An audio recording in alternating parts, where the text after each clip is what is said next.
Good afternoon, everyone. My name is Anna Stechis, and I'm the director of Anne Tanenbaum Center for Jewish Studies here at the University of Toronto, and I'm super excited to welcome you to tonight's event.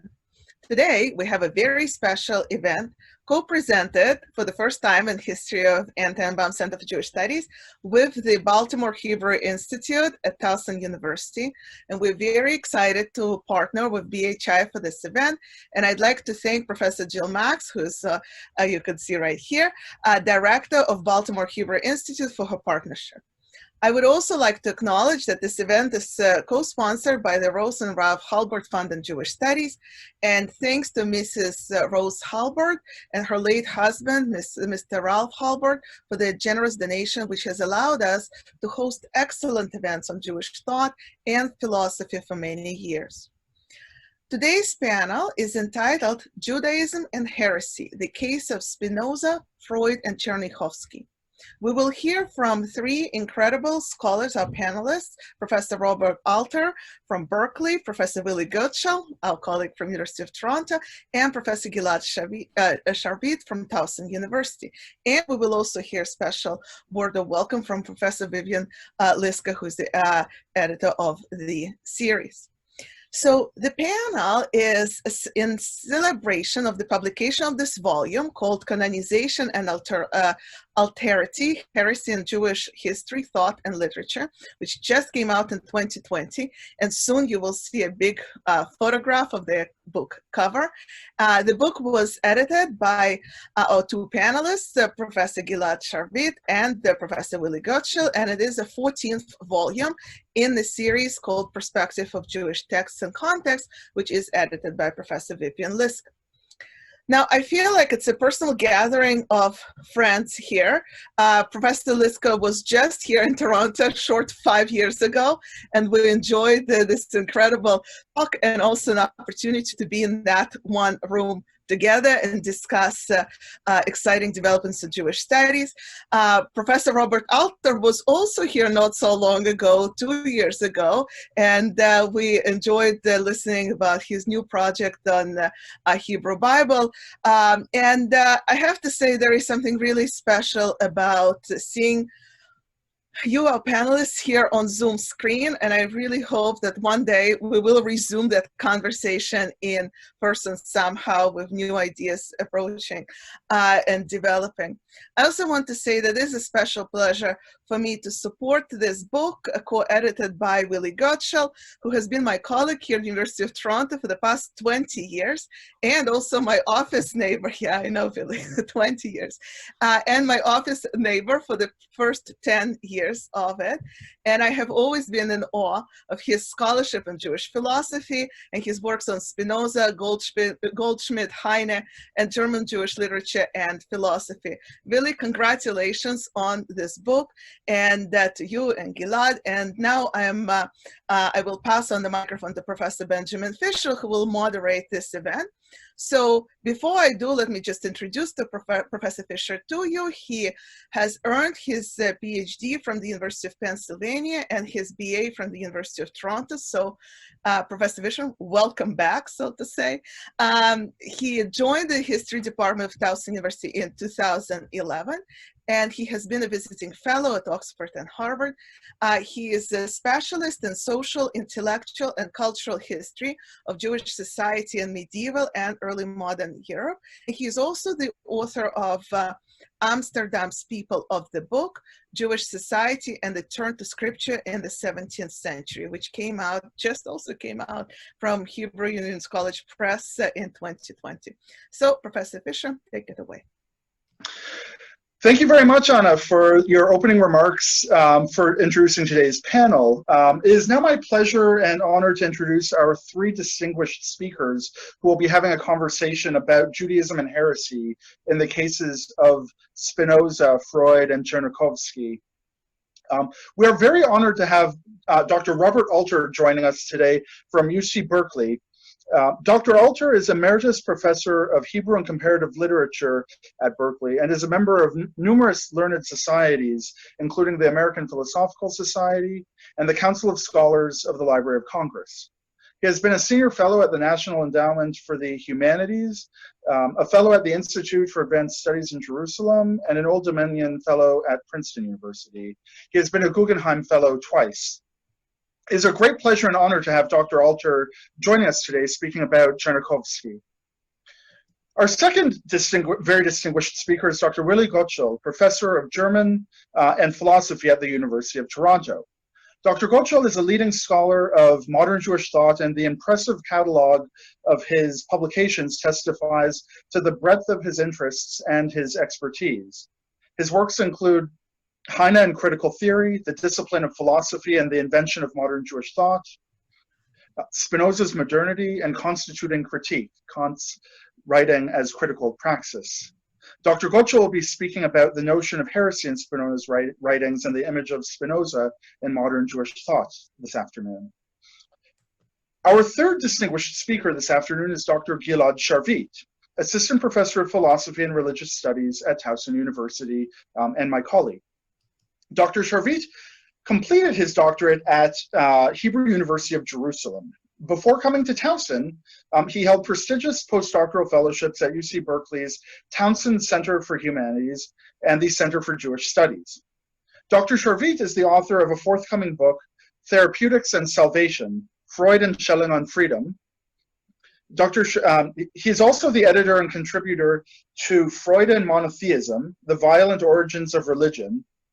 In collaboration with Willi Goetschel, Dr. Charvet is one of the editors and a contributing author to the volume that we are discussing today, Canonization and Alterity, Heresy in Jewish History, Thought, and Literature. We're very honored to have Dr. Charvet, Dr. Goetschel, and Dr. Alter joining us today through the miraculous meeting place of Zoom. Any members of the audience, incidentally, who are interested in purchasing Canonization and Alterity will have the option to do so with a 20% publisher's discount using the ordering information online that will be shared, I believe, on the screen that everyone can see, and also, I believe, in the chat.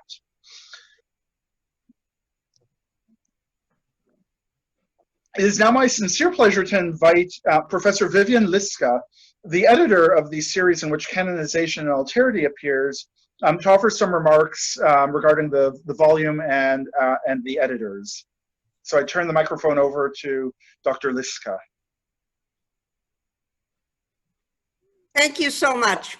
Actually, I just want to take this opportunity to thank all those who have made this possible.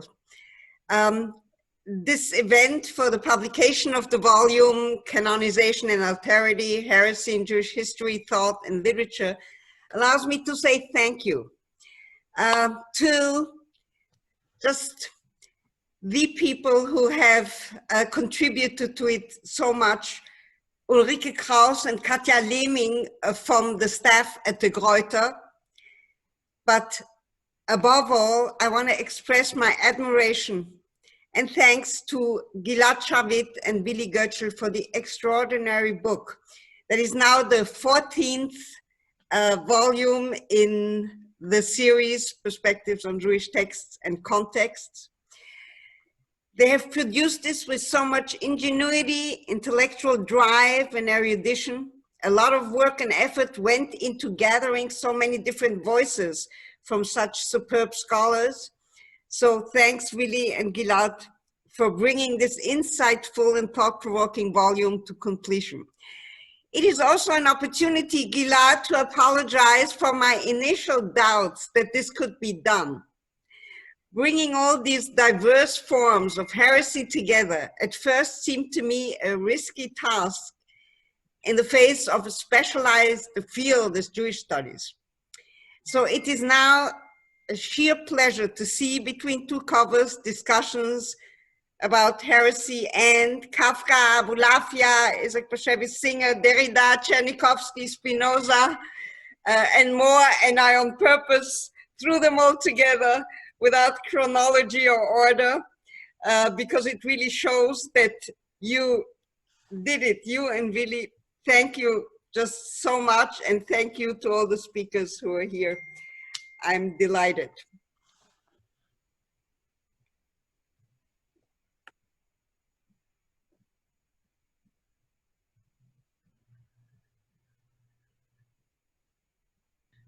Thank you, Professor Liska. I'm just waiting for Benjamin to turn on his microphone. I can't. There we go. There we go. Without further ado, I think it's time to turn our attention and begin with our the stars of our show. Dr. Goetschel, Dr. Sharvit, and Dr. Alter. I wonder if I don't know if the three speakers had worked out an order between them, but perhaps it might make sense for Dr. Goetschel to begin our panel as the speaker on his home turf and as the speaker on the earliest chronological subject. Okay, yes, thank you very much also to U of T and everybody there, and to Towson for organizing this terrific Zoom. So of course I don't have a home turf anymore, we're all in cyberspace. But what we did is I will first just give you a little bit of a discussion, just a minute or two, what the conception of the book is. And if Natasha can pull it up, otherwise I like show and tell. Oh yeah, you have it there. So if you get the cover, yes, and so you have to. I show you also here this beautiful picture. So this is a depiction of Helios, yes, the son of God. The sun god, that was a Freudian maybe, the sun god of Greek mythology. And this is found in a floor mosaic of the synagogue in Hamat Tiberias. So first of all, this would seem to go against the prohibition of the depiction of a human image. And second, this is not just a human image, but it's actually the image of a Greek deity. So how much more damage could you possibly do? So some scholars I found have actually argued that this is just a symbolic representation of the sun and therefore kosher. However, whatever you wish to say, there is no two ways about it, that this is still an image. And actually a very lively and cheerful at that, you know, rosy cheeks and all, of a person at best, but a Greek god or deity at worst. So it's a problem. We chose this example for our cover because it captures something of what the book seeks to highlight. That is, it serves as a great illustration how Jewish tradition actually works, literally on the ground. This is a mosaic on the ground, in the ground. A sign that a tradition lives and lives on is how a tradition deals with in and exclusion. That is how well it is able to allow for and embrace internal difference, the otherness that drives any creative human force. Rather than shunning cultural difference and relying on exclusion to establish and preserve Jewish tradition, the essays of this book we collected show that Jewish tradition has been most creative, promising, and powerful when its internal differences were no longer silenced and repressed, but allowed articulation, when they were recognized as the powerful sources that brought Jewish tradition to life. The point we try to make in this book is that the life of tradition is most alive and most generative only where a tradition is able to creatively address and appreciate the internal differences that make it possible in the first place. It is on this otherness within on which a vital tradition can build its continuity rather than on a recipe of exclusion and internal regulation. Where the dynamic of this tension is no longer palpable, a tradition is no longer alive. This volume looks at the very long history, a very long history of the phenomenon, how from antiquity to today, that is from Hellenism to today's academic study of Judaism, so-called heretic impulses have provided to be the generative force that has kept Judaism alive, creative and transformative. From Rabbi Elijah ben Abuya, the Acher, that is the literal other, to the Kabbalists and to Spinoza, to Tchernichovsky, Kafka, Isaac Bashevis Singer, Freud, and Derrida. This volume tracks the often provocative but at the same time inspiring lineage of heretical thinking and demonstrates, we hope, how its contribution is to be understood as a decisive, vital, and indispensable aspect of Jewish tradition. So now I turn to my little hobby horse, Spinoza, and what I look in my text is Spinoza, the question of heresy, and the discourse of modernity, how they interweave. So in my essay, actually what I did is that I track two themes or two strains or threads, and they are first, how Spinoza figures in the narrative of Jewish history, the history of philosophy, and of the history of modernity more generally. That is, how he figures there as a hero on the one side, a heretic on the other, and how his inex and exclusion has served the foundational function of those narratives. That's the one part. The other part is, I'm looking at I track Spinoza's own views, if that's not already heretic, on the question of heresy itself. And of course, the point of my essay is that they actually interweave these two things, but they interweave in strange ways, often to the degree that people like to fantasize about the story and rarely read the text. Nothing that is so unusual for literary academic scholars, of course. So the narratives we tell ourselves are also the narratives of what we don't tell. And that's what I'm interested in.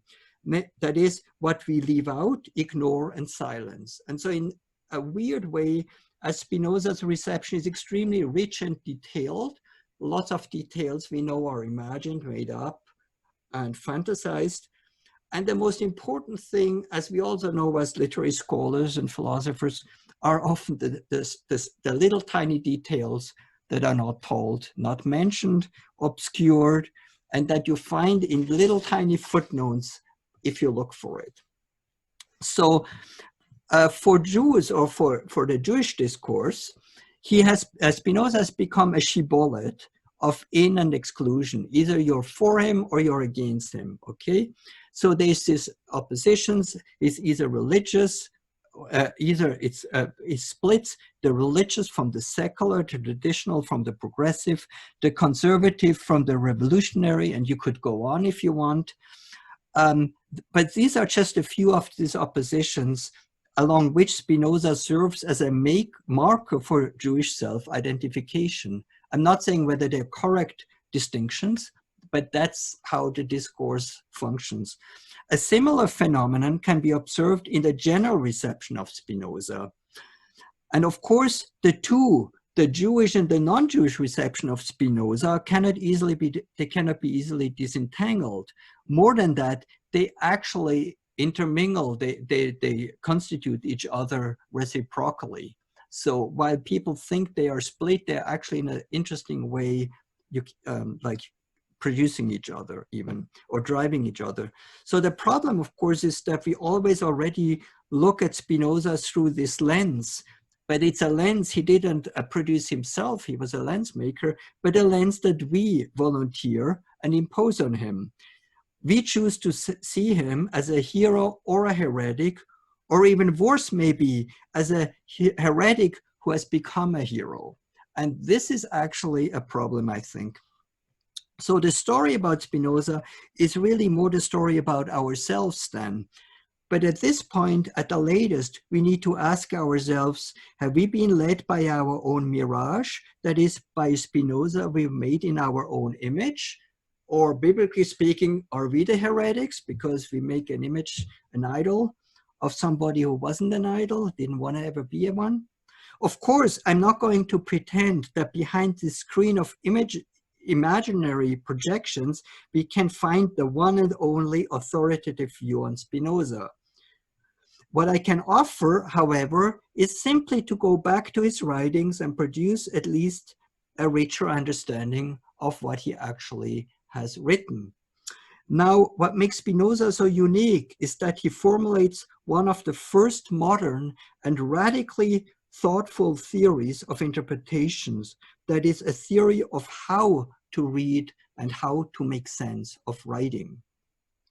His theological political treatise is a sophisticated approach to hermeneutic and political theory.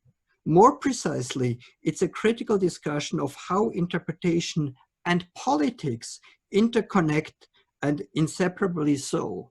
So his point is, in short, that interpretation is always political and politics is always produced by interpretation, and you can't keep them apart. So to sum up Spinoza's point, standing as it were, as we like to say, on one foot, one could say Spinoza's heresy is to have argued that, hermeneutically speaking, if we are true to what Scripture itself says, there is no heresy. Spinoza never saw himself as a heretic because the idea of heresy presupposes the idea that the Jewish traditions, and I like to talk in the plural if I talk about Jewish traditions, have doctrinal contents that are binding. Spinoza's theory of interpretation, however, throws any such claims into principal doubts. Unlike your run-of-the-mill heretic, Spinoza did thus not argue or propose another reading, another view or opinion about any possible doctrinal content. More radically, much more radically, he challenged the whole idea that the Scripture held such doctrinal content as a delusion about how faith, religion, and tradition actually works. The problem with his reception has been that this move is still understood in terms of the conventional hermeneutics, that is the practice of regulated institutionalized interpretation that reduces Scripture to normative content, that is, to instructions to follow an established catalog of theologically motivated norms and rules. This has been a scandal because rather than being held captive to reactive argumentation, Spinoza has challenged the claims to ownership of scriptural truth on its very own terms as an ultimately problematic, if not fatal, short-circuiting of theological and political thinking. The tension between these two aspects, that is his reception and his thought as we know it, or as we tell it to each other, has produced a storyline of Spinoza as the heretic, even the ringleader of heretics, or the heretics of all heretics. I think it is time, or it has maybe time for a while, to recognize that even celebrating him as a hero because we wish to see him as the exemplary heretic remains in the final analysis a questionable move of subjecting him to our own fantasy and instrumentalizing him for exactly the kind of purposes, let's call it assimilizations, he so resolutely fought against. So that's my sort of on one chair sitting little story. So I pass it on to that, I guess, to Professor Alter then, yes? Oh, yes. Thank you. I actually would like to reinforce and extend Professor Goetschel's proposal that heresy may not be a valid concept, at least for Jewish tradition. And I think the case of Tchernichovsky really illustrates this. Now, he had a rather atypical background for a Hebrew writer starting out around the turn of the 20th century. He grew up not in a shtetl, and I would say not in a strictly Orthodox home. That is, they observed the traditional regulations. His father did it out of a sense of obligation to tradition. His mother evidently was not particularly religious at all. His first language was not Yiddish, but Russian, and all his life he was rather contemptuous of the Hebrew writers in Russia who spoke the language with a Yiddish accent and made certain mistakes in idioms. He was utterly Russian. But what I tried to argue in my essay is that his paganism was not merely a rhetorical gesture, but something quite authentic. Now, I want to take the paganism back to his background in the Hebrew Bible for a couple of minutes. We now know, scholarship knows, that Israelite belief in the biblical period, and we could push the argument in our volume back to the Bible, although we didn't, that Israelite belief in the biblical period was not one thing. That is, there was official religion and there was popular religion. And there is every evidence, some of it in the Bible itself, a lot of it archaeological, that the popular religion was highly syncretistic, that it was okay to worship Yahweh, but there were other gods as well. They were very appealing, and maybe especially the goddesses. Now, Tchernichovsky tapped into this, really. He was a passionately loyal Jew and really an ardent Zionist nationalist, but at the same time, he really rejected the idea of worshiping one God or of the prescriptive authority of Jewish tradition. At times he felt a certain tension with his Hebrew reading audience. That is, in one well-known poem, he says, Neta zar hayiti le'ami. That is, I was an alien plant to my people. But he stuck by his guns. And I think that the corona of interlocking sonnets on which my essay chiefly focused is a brilliant illustration of this, and for my money, one of the best longer poems written in any language in the 20th century. That is, it puts together all kinds of things. The story of the poet, the value of art in the modern world, the pantheistic, vitalistic vision of reality that Tchernichovsky had, and even toward the end, modern science. He was a doctor. He was interested in taxonomies and all kinds of other things.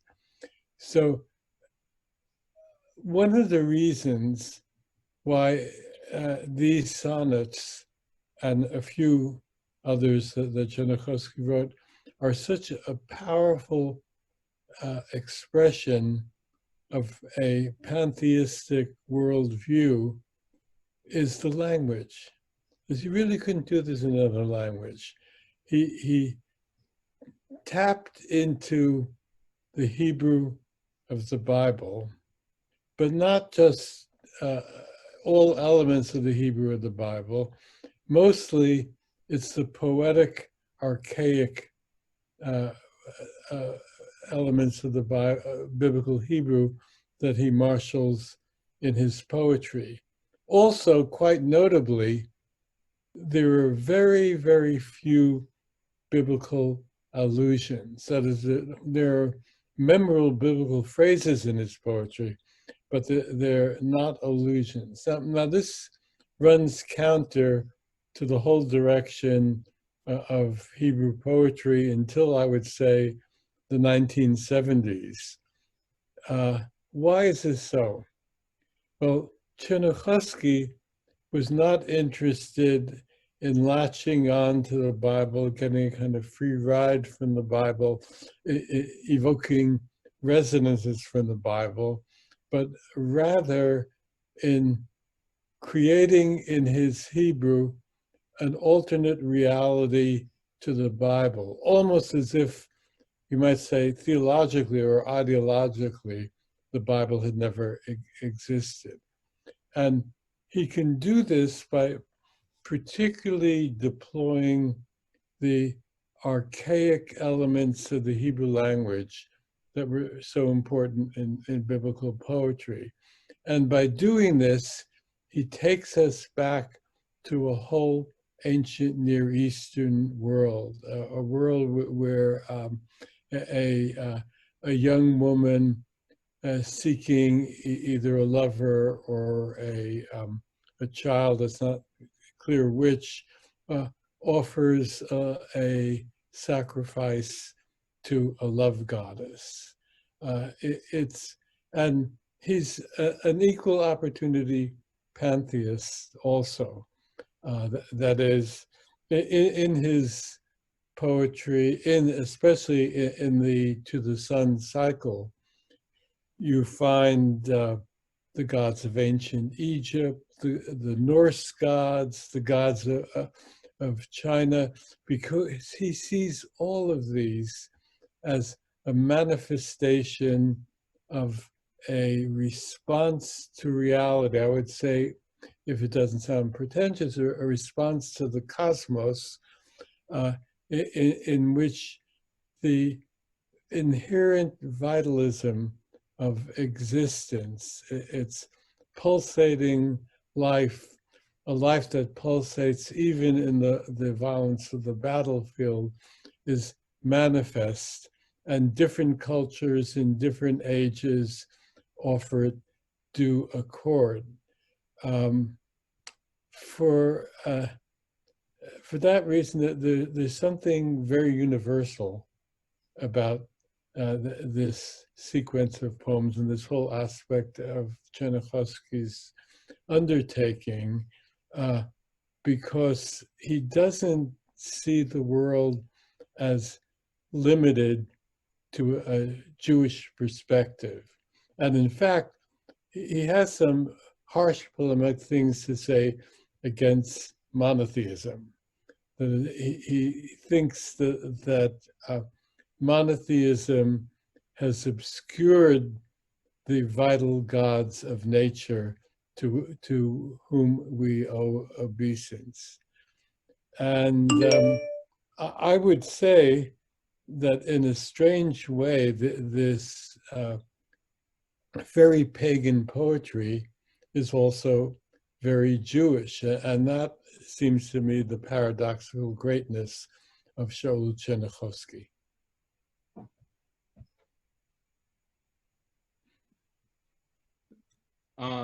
So I'll take from here. I take it from here, Robert? Yeah. Okay. So thank you so much, Professor Alter and Goetschel. I want to say a few words and thank you if you will allow me. Just let me.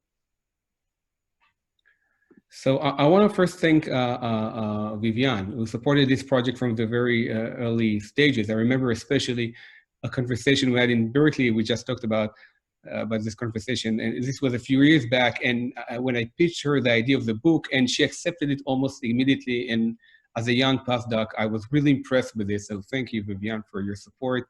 And I want to thank really, I don't have many opportunities to say that, but I learned a lot from working with you, and I'm grateful for your help, and more importantly, for your friendship. I want to thank Professor Alter, who was one of the first, I think, to accept our invitation to contribute to this volume. And Willi and I really deeply appreciate your wonderful work.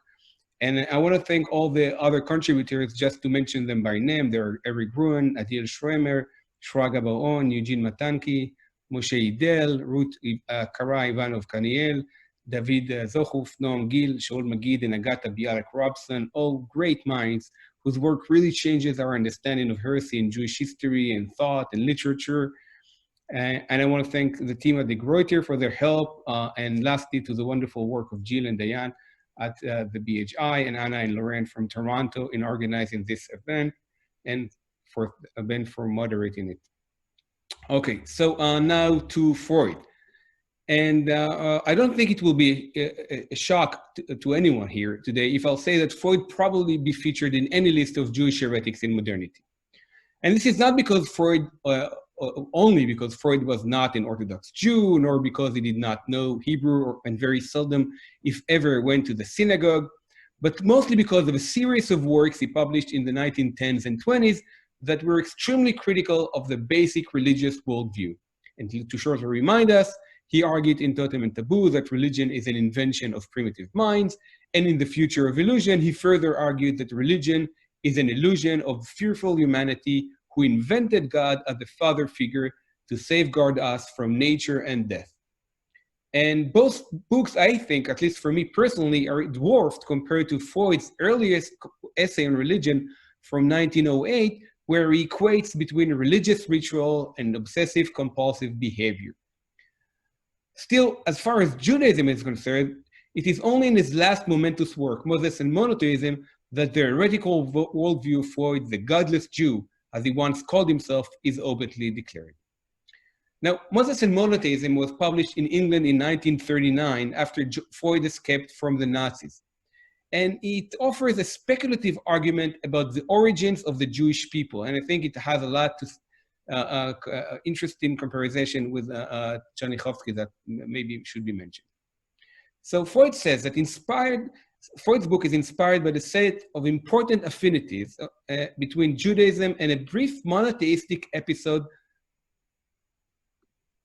in Egyptian history during the reign of Akhenaton. So Freud theorized that while official historiographical accounts insist that this short monotheistic episode ended with the death of Akhenaton, the Egyptian religion was in fact born again in Judaism. Freud argues that one of the crown Egyptian princes named Moses, who was close to the dead pharaoh, decided to preserve the Egyptian religion by introducing it to a slave nation that happened to live in Egypt at the time, which are the Israelites. So the Israelites were intended to save the dying Egyptian religion, the one that the Egyptians themselves rejected. So very plainly, Moses was the Egyptian prince according to Freud, and Judaism is actually an Egyptian invention. However, this is not the end. According to Freud, Moses' great religious experiment failed. The Israelite slave, accustomed to the sensual gratification of their original polytheistic religion, could not have coped with the restriction and prohibition imposed by the Egyptian monotheism, such as the prohibition to make pictures and circumcision. And the Savad Semites therefore took fate into their own hand and rid themselves of their tyrant, writes Freud. So very simply, the Jews killed Moses. Now, naturally, Freud's Moses book created quite a turmoil. Freud's claim about Moses' secret Egyptian identity and his murder in the desert by the Israelites troubled many who appealed to Freud and asked him to refrain from publishing his book in such a sensitive time for the Jewish people. Remember, 1939. To many, it seems that as if Freud echoed anti-Semitic propaganda for the Jews. We are, according to Freud, the descendant of despicable slaves, essentially a nation of murderers. Ernest Jones, in his biography of Freud, even recounts how friends suggested to Freud that the publication might cause hurt feelings in certain Orthodox quarters, and Freud described the same to Arnold Zweig in 1931 about an American Jew who implored him not to publish the book. So why did Freud publish it, especially since he was quite an experienced public figure? And he was very well aware of that. He writes in the beginning of the book, to deprive a people of the men whom they take pride in as the greatest of their sons is not a thing to be gladly, carelessly undertaken, least of all by someone who is himself one of them. But we cannot allow of any such reflection to induce us to put the truth aside in favor of what we're supposed to be natural interest. This is his own words from the beginning of the book. And sure enough, after the pleading, which did not change his mind, came the condemnation. Avraham Shalom Yehuda, a scholar of Jewish history, even writes in a review of the book, It seems to me that in these words we hear the voice of one of the most fanatical Christians in their hatred of Israel. So in my short presentation today, I would like to rethink Freud's book as heretical work. And I argue that when we focus on the arguments in the book and not on the politics of its reception, we find indeed the story of heresy, but one that projects a very unexpected role to the heretic in Jewish tradition. Exactly one that aligns with what I think Professor Alter and Professor Goetschel maybe have in mind. So now, to be very clear, in Moses and monotheism, Freud indeed offers a description of the most heinous act of heresy. According to Freud, the Jewish people, Moses' people, betrayed their leader and savior, the man who took them out of Egypt, the one who made them into a people. They rejected the Jewish faith he had offered them and then went on to murder him. They later repressed the act of murder to the extent that it disappeared from the official written record, that is, from the Bible. You must agree that there is no greater heresy, a harsher, more radical rejection of a religious dogma. However, this is not the end of the story, and it is here in the story of the events after the murder that Freud's books become so interesting. Freud tells us that despite the murder, the Israelites were unable to forget Moses and his religion. At first, things seem to be returned to normal. And here I think Freud tells us something important about our own wish to return to our lives before the coronavirus pandemic.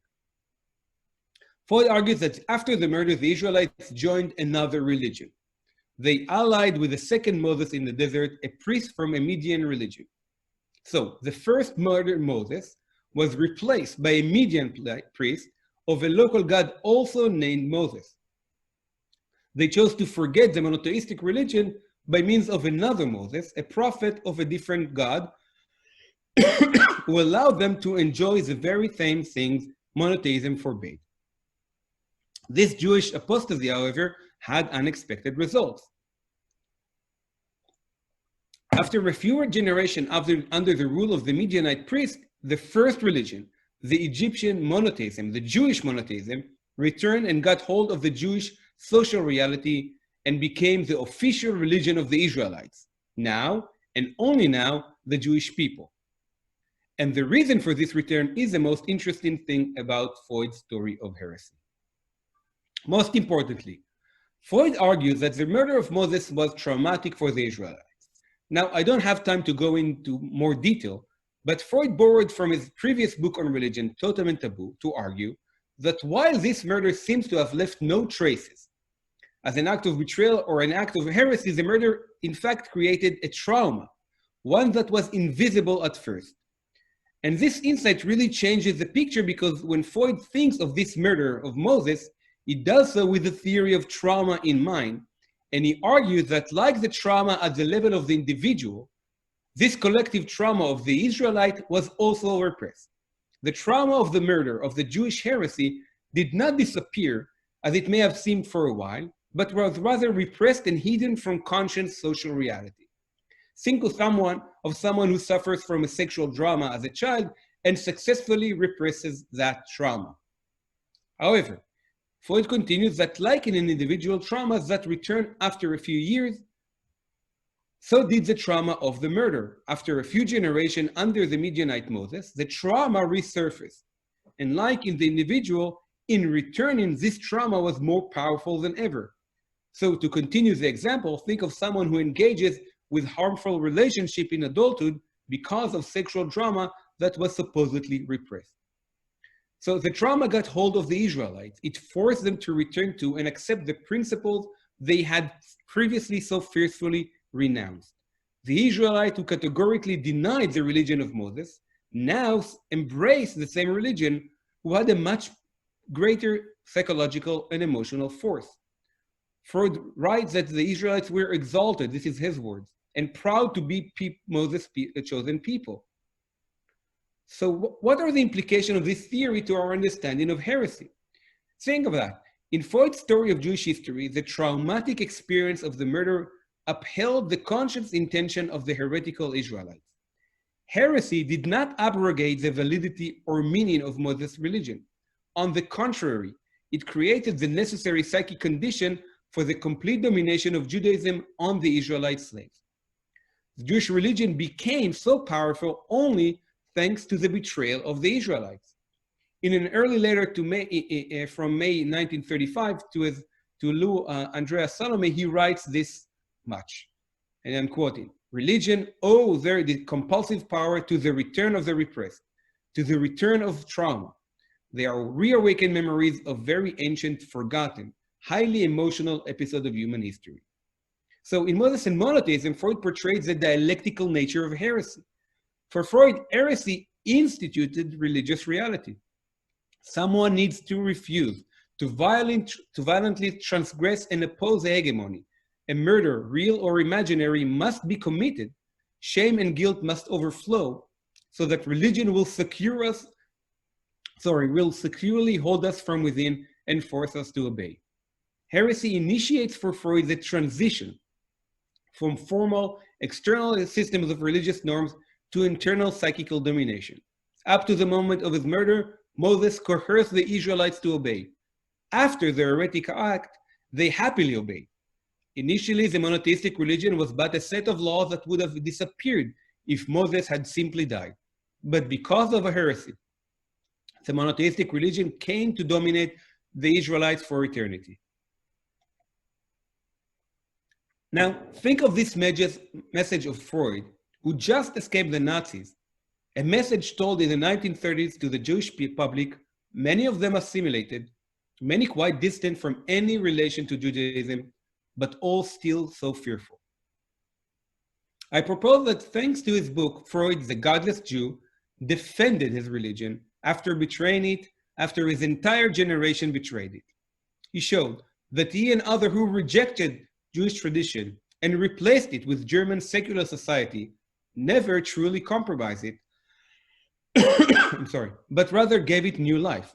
It is as if Freud, facing the most difficult hour of Jewish history, proudly admitted his and his generation's heresy. However, because of his model of heresy, Freud could have also claimed that this betrayal maybe helped fortify Judaism. Freud had to tell his story, this horrific story of the murder of Moses in the desert, precisely as those troubled times, facing the rise of anti-Semitism and the danger of Nazi occupation, for it was the best defense he could have invented for himself, for the Jews across Europe, and for Judaism. We have sinned, he would tell them, but because of our heresy, Judaism will survive. Because of our heresy, the Jewish tradition will thrive. Thank you.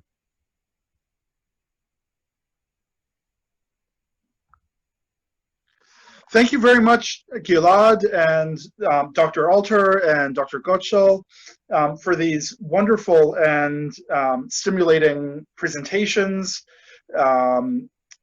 We now have some time for our three presenters to have a bit of a conversation, as it were, about the subject of Judaism and heresy. And perhaps this could be framed as a chance to think about the relationship between Judaism and heresy from the perspective of the completed work, Canonization and Alterity, and the question of whether from the perspective of this completed book, there are new paths of research or questions that have occurred to you that would be fruitful avenues for your efforts in this area.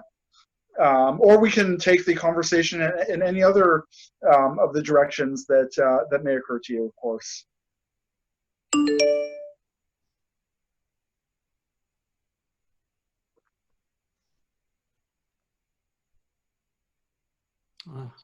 Who should say something? Benjamin, maybe you should tell us. We're all obedient. We're all non-heretic today. Well, I mean, if it's helpful, I can sort of lead with a question that occurred to me while reading your contributions. If that would maybe be a more kind of pointed way of starting your conversation. I was fascinated by, where are my notes? I was fascinated as I read all of your contributions to read about the different forms of transgression and boundary crossing and breaking of social conventions and shared assumptions in all kinds of manifold and different ways. And the use of the notion of heresy in the volume as the concept that is going to unify all of them and bring them together. And this is, I guess, perhaps a question for Gilad and Willi, but also, I guess, Dr. Alter as well. I was wondering if you could say a little bit about why the concept of heresy appealed to the editors so strongly as the one that is going to bring all of these forms of subversive behavior together. Were there ever any other alternative concepts that appealed to you but may have been discarded for different reasons? Maybe I'll say something. So this actually started in I'm not sure Professor Alter knows that, but this started in a conference that Professor Alter had, a small conference on heresy in Berkeley, which Vivian participated, and I attended. And I remember thinking how heresy is such a huge topic that it's not addressed enough in the literature about Judaism, that you find a lot of discussion about heresy in Christianity. Heresy seems to be a Christian topic because it has to do with a lot of the discussion between different sects in the history of Christianity. And it doesn't seem to be a concept, very vital concept in Judaism. And even you think about either, and I think Robert Alter actually mentioned that it's a question if heresy even applies to Judaism, because what exactly heresy? Is it minut? Is it kfira? It doesn't even have a very good translation to Hebrew. And what occurred to me after attending this workshop is that it's actually it's almost like it's calling for a very serious reconsideration. And I think that for me it appeared to be that everywhere after you're thinking about heresy, you almost cannot find it everywhere. And I think Vivian mentioned Willi mentioned the different topics that we had in mind, and it really is so diverse. Think of that. We're moving from Kafka to Tchernichovsky, from Freud to Derrida and Walter Benjamin, and there are so many, and they all have some way of thinking of heresy as something that is very productive. And for me, that was kind of like the setting point for a greater discussion that I'm very happy that we're able to offer. But Willi, maybe you have a different take on that. Yeah, I could just say quickly. I mean, one thing we had conceptually to come to terms with, the terms is actually a good phrase here, is well, heresy is a Christian invention in terms of like the concept. But then Judaism spent a lot of its life in Christian eras. And so what became interesting is how Jewish tradition at some point had to deal with two things. With one is that Christianity as a Jewish heresy, which is an interesting concept or a historical thing, and how then Judaism was termed a Christian heresy at some point. And so because of that back and forth, Jewish rabbinical tradition had to come up with some kind of a conceptual framework of in and exclusion. So heresy, the way it's discussed today, is like two ways. One is you have unusual ideas or something like that, but the other one is also how the mechanism of in and exclusion functions. And what I thought was fascinating is in terms of, and that's why we chose the title Canonization and Alterity, because alterity is not our invention. It's like Elisha ben Abuya was called the Alcher. So alterity is inscribed not only in the way of Judaism thought about exclusion, but how Elijah was always a rabbi also and is actually included. It's like he's a constitutive moment of Jewish tradition. Like if you would take him away, you would not have Jewish tradition as we know it. And so I thought that was something I thought was really interesting, how we can look at it that way. And but it made it a little bit more complex because we had to look at it. And at some point, one of the interesting moments I had is when we realized that in the 15th century or 16th, the term heresy was assimilated, interestingly, into Jewish tradition by going back to a Hebrew wording, which is almost literally phonemically playing with the word heresia, but like because there's a biblical moment where that sound event happens, and then how in the Middle Ages, later Renaissance, early modernity, heresy becomes a real concern. And that's not unusual. It would be late Renaissance, early modernity when things get streamlined. And so I thought it's a wonderful idea to think about how canons are working, which is something I'm very interested in, especially, and how canons are produced actually, at least in Jewish tradition, with including what it excludes. You have a similar history or moment in Christianity, but where without the heresiological tradition, Christianity wouldn't be what it is.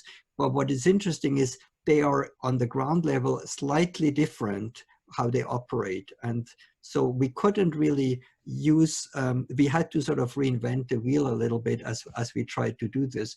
And that was interesting. And the other part was what Vivian said at the beginning. It was a lot of fun to see a historian like Eric Gruen saying, you know, Hellenism was not a heresy. It was part of the active Jewish life, which connects precisely what Robert Alter says about Tchernichovsky. So you have a tradition there that interweaves, and eventually what's so interesting is how traditions are so much more complex than what we think they are. So I think that's what really kept us moving on this project. Yeah, I would like to pose a question to Gilad. Before I do, for the curiosity of our viewers, I want to say something about the distant origins of this project, for which I take certain credit. That is, Vivian and I have participated in a number of sessions of a consortium that involves her university, Princeton, and the Hebrew University. At each of these meetings, a particular biblical text was chosen, and then various perspectives on the text itself and on the reception of the text over time were proposed by the speakers. So after one such session at Princeton, Vivian and I think Ilana Pardes was sitting there, chatted about future possibilities. And I said, well, instead of doing a biblical text, why don't we sometime do Jewish heresy? And they latched on to the idea, and that resulted in the meeting of the consortium in Berkeley, where Gilad was present. So much for the background. Now, as Gilad spoke about Freud and gave a very cogent and vivid account of Freud's view of Moses and heresy, a thought occurred to me, and I wonder, Gilad, if you want to comment on this. It seems to me that what Freud did and what Tchernichovsky did are rather different in kind. That is, Freud produced a kind of historical fiction to bolster his theories, full of fantastic ideas that have no historical evidence, and that certainly over all these decades have not been accepted by the Guild of Biblical Scholars. And I don't quite consider myself part of that guild. I'm a kind of interloper. Tchernichovsky, on the other hand, linked up with something actually in the air in the experience of ancient Israel, and hinted at or even spelled out in the prophets, for example, about the pervasiveness of other beliefs in ancient Israel. So Gilad, I'm curious if you want to make anything out of that contrast. Yeah, I thank you. I appreciate the question. I think that Freud would disagree with you. I think that one thing that is fascinating about Freud is that he held on his theory of the totem and his theory of Moses and monotheism, and regarded that as the truth. The only thing that he thinks is that we are unable to understand this truth because we are captured with what's written and what's in the stones. And he says this is in a psychological term, this is the conscience level of the history. We're used to live in a history that has some concrete manifestations, but he says something that we are consciously making. But he's saying the fact of the murder of the Moses is something that I can decipher because I can think psychoanalytically about the past, and I can detect from the stories about the same way I can detect from stories of a person something that happened that he's unaware of, and something that he has repressed. And because of that, I can say something that is fundamentally different from the story that he's given me. I can do the same to history. And there is such a huge discussion about that, because he's really saying that history as a discipline is a very not misguided, but certainly something, a partial way to understand what happened in history. And the fact that he had so many people going after him and arguing against him, especially with the Totem book, and saying to him that there are no evidence, he never returned, he never kind of like caved in, and he insisted on that. He even said something that is really fascinating. He said, there is no an objective truth that will go and change and make me change my mind, because I'm not talking an objective truth. I'm talking about psychological truth. And in a sense, for Freud, and I think this is maybe the most fascinating aspect, the question if Moses was killed in the desert or not, itself as an historical fact is not as important. He would say, even if you didn't kill Moses, like literally killing the person, but you have this fantasy of killing Moses, that will be enough to create a huge social and religious implications, because it's the same way that human beings have a desire and wish, and unconscious wishes that they're never actually made explicit in reality, but still has such a powerful force on us. And I think that's, so in a sense, he's really have a very different understanding of what is truth and what is false, and how you need to mitigate that. And in that sense, I think he's maybe even closer to, more closer to Tchernichovsky than we appreciate that, in the sense of this poetic way of thinking of history that really is diverting from the objectiveness or the objectivity that we're looking for in historical sciences. Yeah. Well, I'd like to respond, and this is something that's been said about Freud by quite a few people, is that he set up a game in which he could never lose. That is, if you're saying something that's counter what he's saying, then you're repressing something, or your superego is transforming it. And what I would like to observe, that there's a kind of heresy that constitutes itself as a counter-orthodoxy. And I really think that's true of Freudianism. I mean, even in the circle around him, that gathered around him in Vienna, you can see it was constituted as a kind of church. And if you diverged, you were thrown out. And it's actually an aspect of Freud that I am personally uncomfortable with. That's a great comment. I would also say that you're absolutely correct.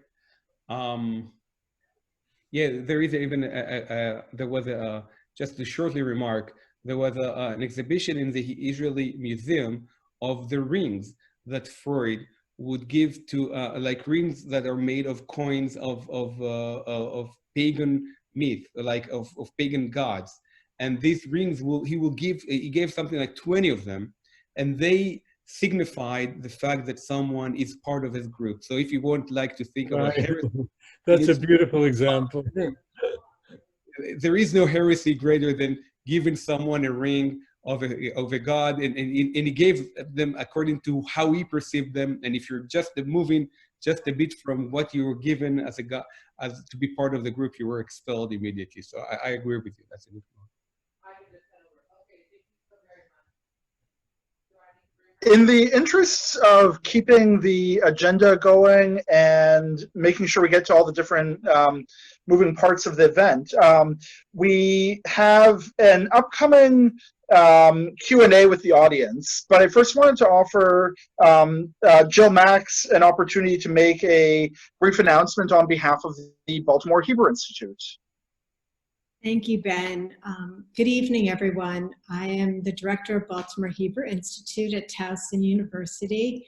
I'd first really like to thank Dr. Anna Stearns and our partners at the Anne Tanenbaum Center at the University of Toronto for this one, helping us to put on this wonderful event. And I also really want to thank Diane Siegel and Lauren Fedowa for all of their behind the scenes work on making these Zoom things possible. And of course, to our wonderful panelists, Professor Robert Alter, Professor Willi Goetschel, and Professor Gilad Charvet, and our wonderful moderator, Professor Ben Fischer. This year, because we are all in this Zoom world, we are focusing on our faculty, and our faculty have been very productive over the last year, and we're really excited to bring their work out to the world. So we just want to thank everyone for being here,